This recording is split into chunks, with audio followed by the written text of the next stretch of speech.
Hashtag 4, Filosofia 3.0. Então, o que a gente está discutindo? A gente está discutindo que toda discussão filosófica, ao longo do tempo, é uma discussão basicamente o seguinte: a realidade existe ou não? Eu consigo tocar ou não na realidade?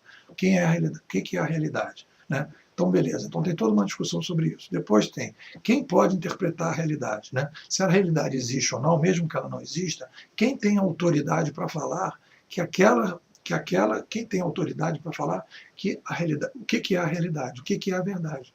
Então, as instituições, as organizações, elas se apoderam dos instrumentos, né, de comunicação, do controle das ideias da sociedade, para que façam com que esses instrumentos, esse controle de ideia, comece a disseminar um determinado tipo de verdade e crie um determinado tipo de estatuto de como a verdade vai ser construída. Né? Então você tem pessoas que têm a autoridade, são pessoas que são autorizadas para serem autores da verdade. Mesmo que essa verdade não seja de Deus, e mesmo que a verdade seja histórica, como até o Nietzsche coloca, como vários autores começam a dizer, que a realidade não há possibilidade de chegar na realidade, mas a realidade é histórica a partir da capacidade que a gente tem de medir, etc, etc, tudo bem. Isso eu já acho que é um avanço, né, em relação ao que a gente tinha antes, né, que a realidade sendo um processo. Mas, de qualquer maneira, você tem uma questão de autoridade, que é o seguinte: bom, tudo bem, ele é um processo, etc., mas alguém tem a possibilidade de ter o processo. Estava vendo um vídeo no YouTube que é interessante, que o cara diz o seguinte: o cara estava falando de Nietzsche, o cara diz assim, não, olha só, esse cara conhece Nietzsche, mas não conhece tanto assim, né? Ele conhece um pouco, ou seja, é como se de repente alguém pudesse, para alguém poder falar, a pessoa precisa conhecer tudo daquela pessoa. Né? Ou seja, você precisa ter assim, uma espécie assim, de certificado para poder falar.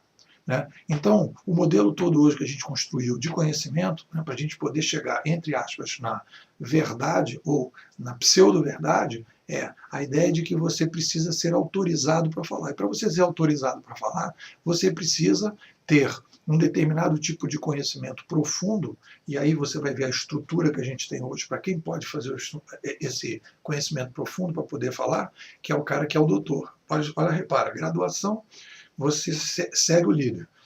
No mestrado, você faz alguma coisa para melhorar o que o líder está fazendo. E só no doutorado, você é autorizado para dizer, no doutorado, espera-se que você crie alguma coisa nova. Né? Mas cria alguma coisa nova baseado em tudo que você já viu no passado. Existe um conhecimento que esse conhecimento te amarra. Então, você só pode ter autoridade para falar, você só vai ser reconhecido na sociedade se você passar por esse doutorado. Ou seja, você ganha autoridade para poder questionar o que existe só depois de muito tempo. E essa ideia é a ideia que vem do mundo do mundo impresso e do mundo da mídia de massa, em que vai estabelecer, né, um conceito que existe um conjunto de pessoas que tem capacidade de acessar esses meios e poder falar para todo mundo. Né? E o que acontece é que este modelo é um modelo extremamente concentrador e extremamente conservador, que vai eliminando a possibilidade da sociedade inovar e de criar. Quando a gente vai entrar nesse novo mundo, que é esse mundo digital, a gente vai ter que ter uma outra visão filosófica de como é o aprendizado. Isso é uma coisa muito interessante que eu vou falar na hashtag 5. Segue o link aqui embaixo. Rápido.